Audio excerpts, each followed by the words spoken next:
Hi, folks. Greetings. Today, we're going to talk about your burn rate. What's important about it? Does it change over time? We will get that and more with our special guest, Dr. David Phelps, right after this.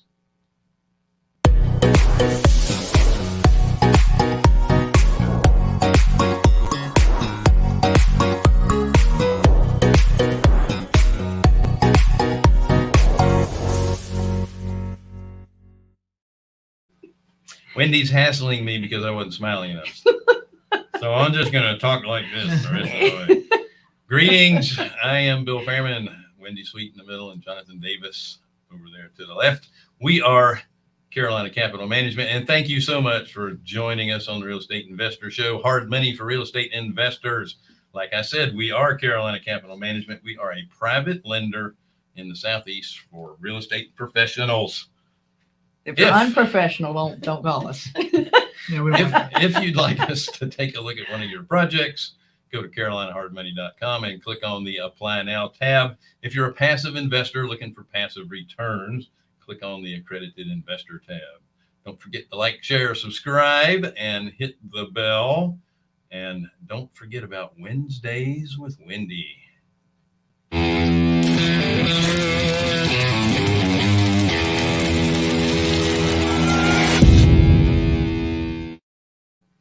Wendy donates 30 minutes per person on Wednesdays to talk about anything real estate related or faith. If you'd like to discuss faith, she's really good about that. She only makes fun of you sometimes. Just kidding. She's always booked up, though. So here's the link to get on her calendar. Awesome. And what was really cool, the last Wednesday happened to fall on a couple months previous. I had done a special talking event with some of the kids from Freedom Founders. Oh, cool. And I'm saying this because, of course, David is with us today. And my calls all last Wednesday was all Freedom Founder, children of Freedom Founder people. It was really cool. Nice. Really, yeah.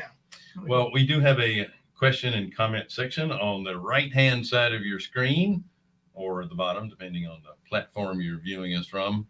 You can also get all the links that we're sharing over there as well. So we don't have any. There's nothing breaking this week, right? Everything's broken. We had a little bit of commentary in before we go into the burn rate. Yeah. Okay. Like well, in that case, I'm going to surprise Sharub because I said we had no.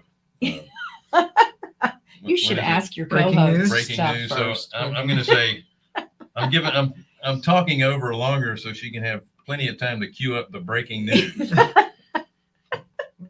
Anytime you're.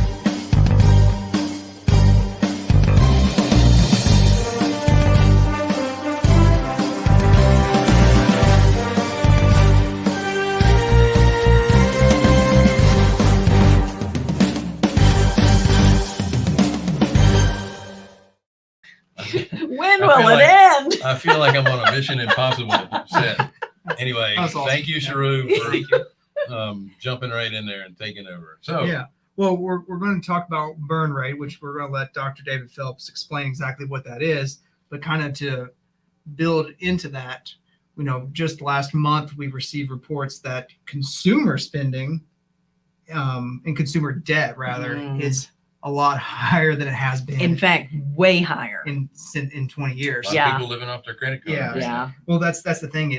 I think year over year rose to $100 billion in credit card usage. Wow. $100 billion.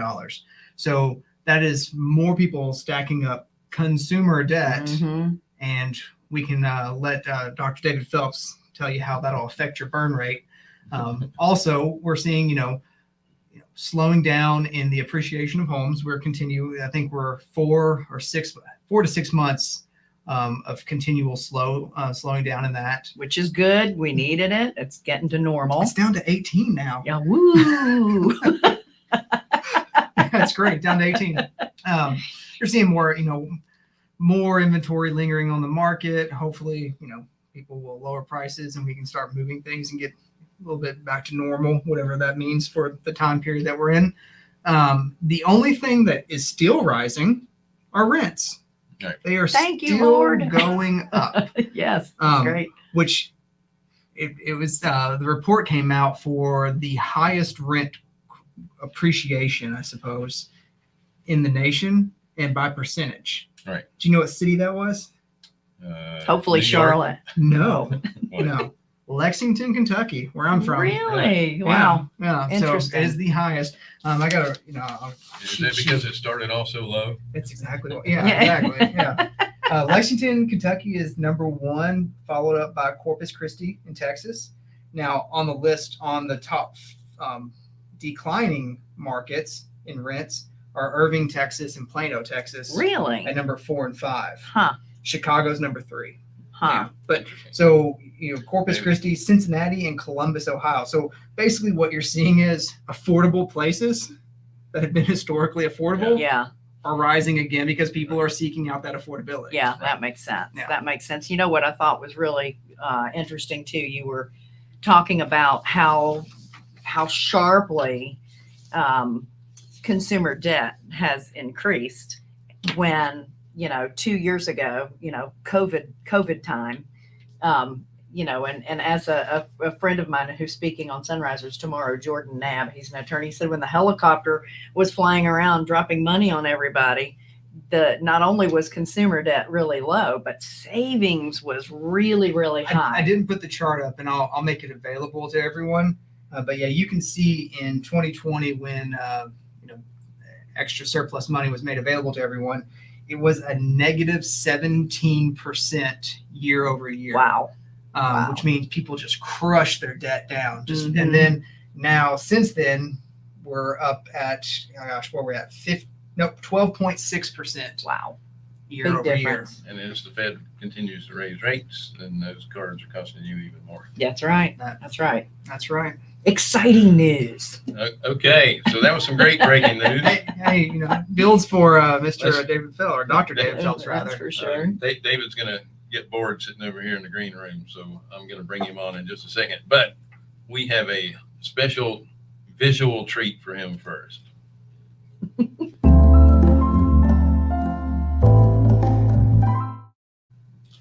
That's where we all want to be right now, David, on the beach. Okay.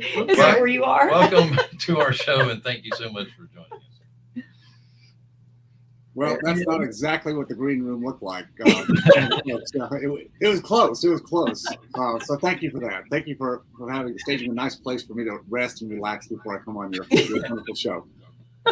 You left some snacks for others later, right? Colada with a little umbrella. Yeah, it's all there. Thank you so much. So our first burning question for you is, what is a burn rate? Burn rate. Yeah, that's overhead. That's cost of operations, and that can go for one's personal life, personal overhead, personal burn rate. Certainly, if you have a business that you run, you've got an overhead or a burn rate in your business, and within that there's fixed and variable costs. But we all need to know what our burn rates are, personal and business, because, well, I'm probably leading the witness here, but burn rate's very important. I'll let you take it from there. I'm not interviewing you; you're interviewing me, so I'll give it back to you. No, listen, we love that you can take a question and just go with it. We always love the interviews that we have with folks that will go, yes, That's or no. So You're going to give me like essay questions. Is that what you're saying? Essay. in Okay. your own words. My own words. All right. So what's the importance of getting your burn rate, and we'll say under control, or at least knowing what it is? Yeah. What does it even mean? Yeah, it's just What to does it know mean, Basil? So I'm gonna focus on the personal side. Remember, there's burn rate for personal and business. Both are important. I'm gonna focus on the personal side. Burn rate's important because I talk a lot, as we all do, because we love real estate as a vehicle. As an investment, real estate provides cash flow.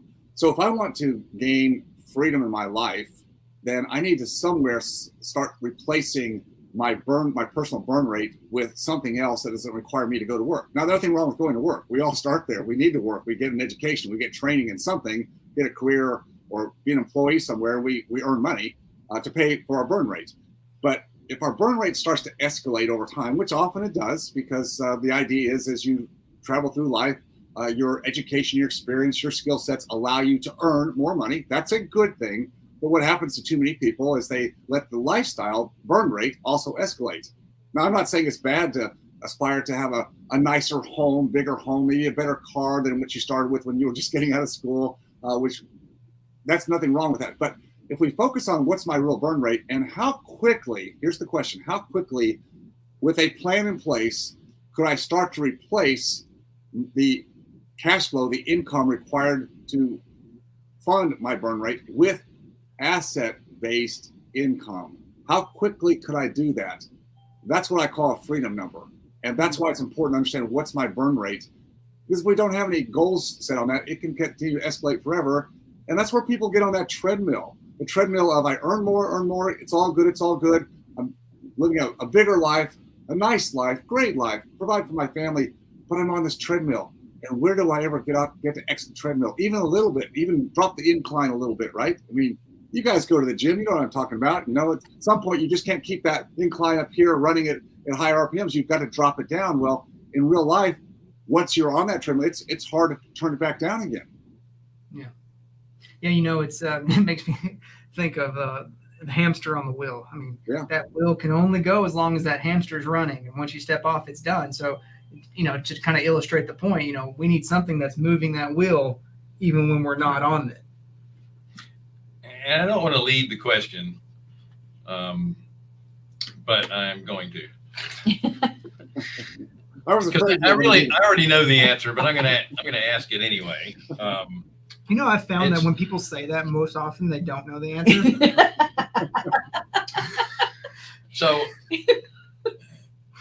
is it easier to lower the burn rate than it is to increase the income? I think it's easier to increase the income, personally. Now you can do both. And I think people should do some of both, should look hard at the burn rate and say, where could I potentially cut back? But I would say it's easier, or probably most focus should go on increasing the income, the cash flow. And that's something that, you know, we all want to do, is take that active income and turn it into passive income. And we're going to talk about that on our next week's show, is about our freedom number and how to get there, and the best way to get there, and in my opinion, the best class of assets to get there with. Can I jump in real quick? Absolutely. So, you know, you said increasing the income is the easier path. I would probably assume that most people watching this would have thought decreasing your expenses, because it kind of like fits into that, like, you know, Dave Ramsey mindset, like to be wealthy or to be successful, to be free, there has to be suffering involved.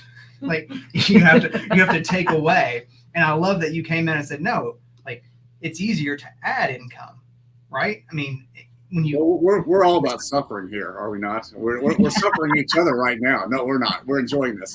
But yes, Jonathan, look, there's a sacrifice period. Unless you were born with a silver spoon in your mouth or a trust fund baby, there is a sacrifice period. We have to go through it. Working hard, being dedicated, persevering at whatever is in front of us, whatever our goals are, tasks, career path, business. Yes, we have to sacrifice to an extent. So if you want to call that suffering, maybe there's a little bit of suffering. I think we all had jobs, you know, as we were growing up that maybe you look back, you know, that was suffering, but it was good for our character building. All right, so get beyond the suffering though, and let's get to a place where we can be more strategic and leverage our experience, leverage collaboration with other people, which is a lot what we're doing right now today, what you all do so well. There's ways to enhance your income, even if it's part of your business plan, or also, as we'll talk about, I'm sure, on the passive side. You can do both more easily than you can on the quote suffering side. So I don't want people to think about suffering, but yes, I think I talk to young people, and Wendy, you were talking about. I'm so glad you were able to connect with our young next gen from Freedom Founders, and sewing into them. You know, if I could go back and talk to my younger self, or talk to these kids as we do, it's like, don't let your lifestyle escalate too quickly. You know, stay in that mode where, you know, you've had to kind of, you know, eke it out and don't ramp it up. I was talking to a doctor just this last week, you know, and he does quite well, but he's kept his burn rate low. And I said, how have you been able to do that? Because most people, as they escalate their income goes right up. He said, you know, my wife and I just got used to the fact that when we got out of school, we had student loans to pay off. And that required us to, you know, to live modestly. He said, even after we got our student loans paid off, we decided, you know, happiness and joy doesn't come from necessarily elevating our lifestyle. So we kept our burn rate low. Well, that Dr. Day has a son and a daughter ages 4 and 8. So he's under 40. I'm just giving you a little bit of character. He's under 40 and he's got a lot of flexibility in his life, a lot of flexibility to do different things. Even with his technical expertise in dentistry, he does different things. He's not anchored down to one schedule, one place to go, you know, 4 or 5 days a week, like so many are. And so he's built that freedom in by keeping his burn rate modest. You know, it's funny when you're talking about that, it really reminds me of my 2 sons. I have a 19-year-old son and a 21-year-old son, and they are like rich dad, poor dad. You know, one is, you know, saves his money. He works hard. He almost bought himself a boat, and he asked my opinion. Mom, should I do this when I'm really interested in buying a house? That's my big goal. Well, And he's 19. And I said, well, how does buying a boat help you get a house? And he said, that's all I needed to hear. And he walked away from that desire. Now, had I said that to my 21-year-old wouldn't have even asked me. But, you know, had I said that to him, he'd be flying around in a boat, yeah. you know, as fast as he could on the lake. Oh, I was So getting ready to say that's pretty incredible that you could fly with a boat. Yeah. it's an airboat. But it's, you know, I loved when we were at your last Freedom Founders event and you were talking about burn rate, and you with this group, you went through all the things you really need to look at and question. Is this something you really need now? Do you really need the big house? You know, do you really need the fanciest? You went down that list. And if you could talk just a little bit about just really giving people an idea of things they really should be looking at to decrease that burn rate. Well, house living quarters is certainly one of the big ones. Whether you rent or own, you know, the larger the square footage, the more utility cost you have just to heat and cool, right? Property taxes are higher, insurance is higher. Just maintaining a certain square footage, interior and exterior, has a cost factor to it. So even if you have a free and clear house, which is a great goal to have, but if it's large, then it's going to require a certain overhead or a burn rate just to sustain that large capacity house. If you rent, I mean, same thing, you're going to pay proportionally for the size. So do you need all of that, right? I think, so that's a big one. I think other aspects would be, you know, I just look at vehicles. For me, a car is just something that will securely and reliably get me, you know, from here to there, whatever my transportation needs are. I'm not judging people who want to have nice cars at all. I'm just saying it's just something to look at. I just always buy used cars and I just drive them a lot of miles. That's me. It's almost like a badge of honor for me, and I think I got that from my dad. My dad was the same way. So, like father, like son, you know, I just drive cars together. But you know, I just feel good about that because going back to your point, Wendy, about your 2 sons, I've always looked at the additional discretionary dollars I have by not having those, you know, inside of my burn rate, having to fund my lifestyle. If I can cut that back, I've got more dollars I can put into investments, the ones I like, that will produce, you know, additional income. So when I do want to enjoy something more, like rather than buy a boat, I would just tell your son, go rent the boat. You can rent a really nice boat for a weekend or a week or whatever you want to do, and then just give it back. See, I think that's the way to do those nice things. People like to have vacation homes. Again, not judging, but I think it's better personally to, well, you'll like this, Wendy, rent Airbnb. Just go where you want to go, rent the Airbnb for again the weekend, the week, whatever. You can go to different places, and people, oh, well, you're just wasting your money. No, actually, I didn't have the extra expenses, and the hard costs, and the mortgage and everything else on that Airbnb. Now, if you run it as a business, different ball game. But I'm just saying, people, that's like a vacation home. Why don't you just get the extra money, invest it in something, an asset that will produce, and then you can go have vacations all over the place when you decide to do it. That's right. And if you go to Sweet Spot Staycations, you can find any kind of Shameless plug. Shameless. Right. Did I hear that to you just about right? Was that about the right level? Yes, thank you. Okay, The all other thing too, I think little things make a difference as well, and people don't think about this. How much are you really paying for your cable TV, and do you really need it? Mm. Like, even us as a company, every time we have our financial meeting once a month, we still go through all of our credit card statements. We look at all the automatic payments that are being made here and there. Those little things. The first time we ever did it, we saved $16,000. And that was nothing big. That was all just like little things here and there that were just tacked on. I mean, we all the time. It was outdated. We weren't using it like we should have. It wasn't efficient. But I mean, David hit a great point, and I don't want it to be lost on people. It's like, your burn rate can increase, but do it in conjunction with your assets producing income increasing. Absolutely. Because that's the first piece. Get the assets producing, then you can increase over here because these assets are supplying that, which is counter to most Americans who have added $100 million or $100 billion in instant consumer, gratification. in instant debt. Yeah, to me, having asset-based income, quote, passive income in the right investments is like the best insurance policy. Sure. When I have the benefit and the blessing to work with couples, and again, these are educated couples, typically one of the others a professional practice owner. Oftentimes, not always, but oftentimes, the spouse who is the matriarch, then I call them typically the nurturer, the protector of the family. And they do a great job of that. We have to hand it to the moms and our wives who they function at a much higher degree than we do typically in that regard.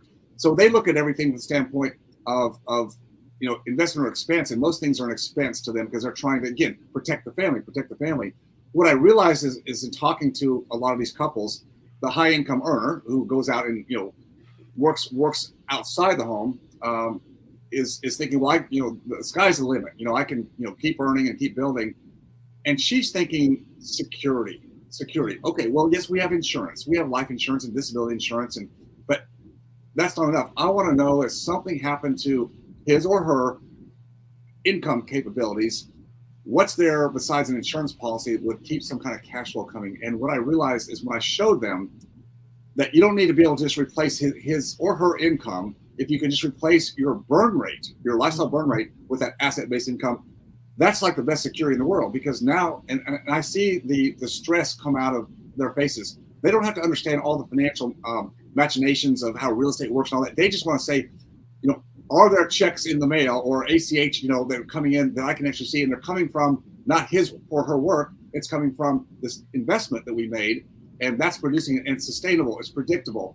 That's what so many of the women I see that are these protectors and nurturers, they want to understand that part. Right. Well, I did want to touch on one little thing before we wrap up this segment.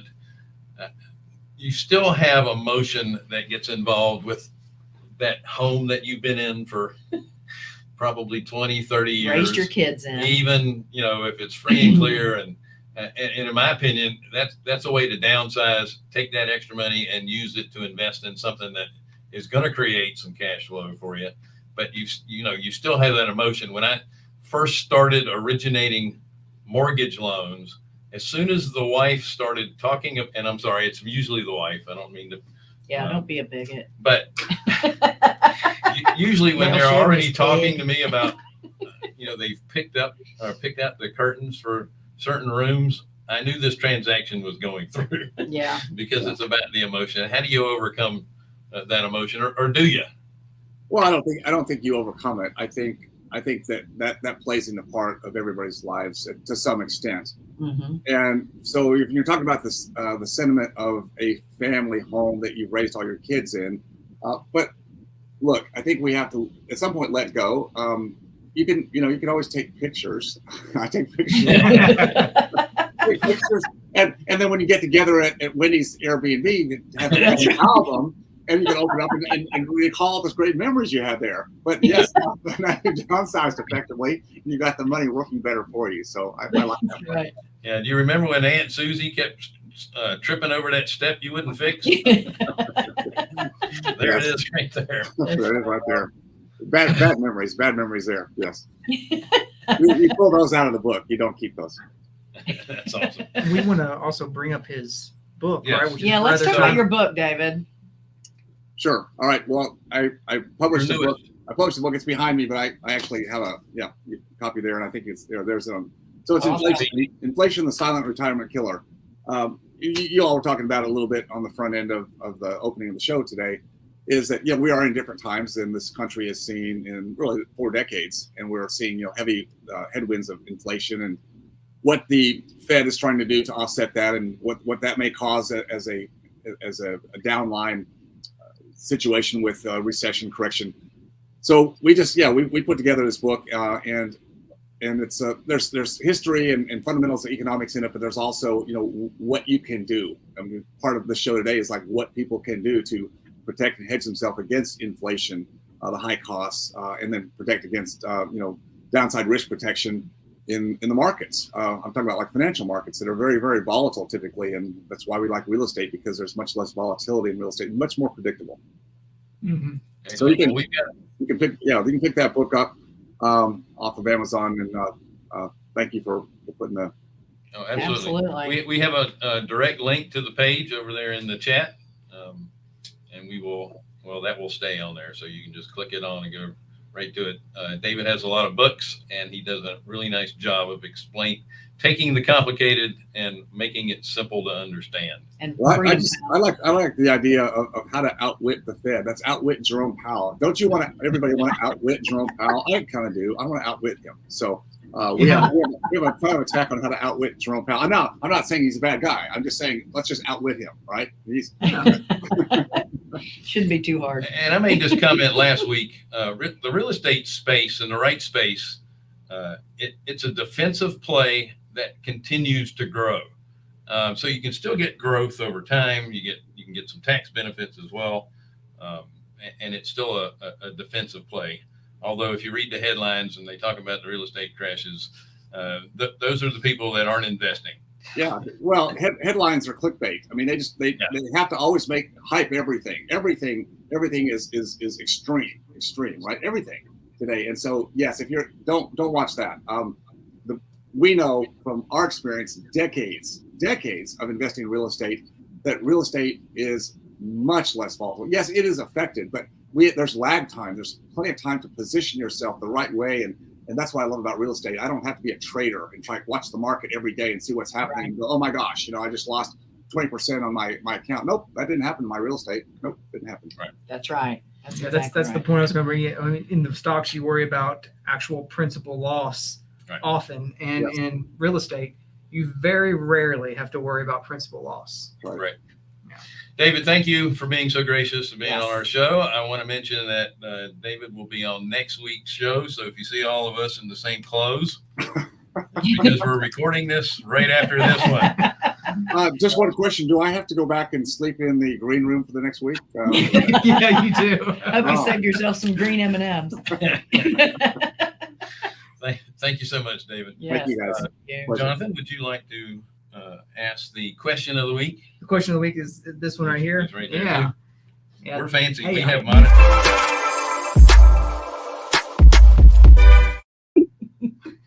It's right there on the screen. Scott told me to pause. That picture looks like I have way more white hair than I don't know. Makes you look smarter. Okay. All right. So the question of the week, guys, we want to know is what is money mindset is a precursor to spending behavior. What is your money mindset right now? Is it positive? How do you think about and relate to money? We want to know. I mean, this on the heels of talking about burn rate, what you can do to, increase income. Also, consumer spending is higher than it's ever been in 21 years.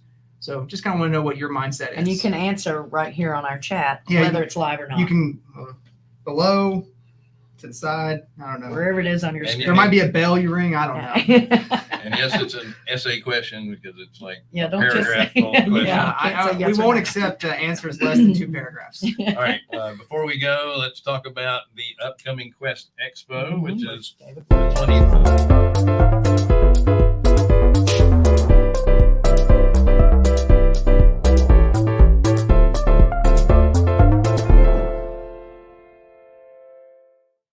And that's it. And you can still get 30% off by using the code Fairman30, which is also over in the chat bar. Yeah. It's a great way It really to is. network with folks and learn all about ways to invest your self-directed IRA. Hope to see you there. One of my fun personal games is to count the seconds that it takes you to realize that you've been muted and something else is playing, but you're still talking.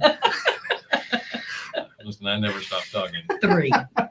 Okay, thank you so much for joining us on the Real Estate Show. Hard money for real estate investors. We are Carolina Capital Management, private lenders in the Southeast for real estate professionals. If you'd like us to look at a project of yours, go to carolinahardmoney.com and click on the Apply Now tab. If you're a passive investor looking for passive returns, then click on the Accredited Investor tab. Wait a minute. Okay. Don't forget to like, share, subscribe, and hit the bell. And don't forget about Wednesdays with Wendy. See you next week.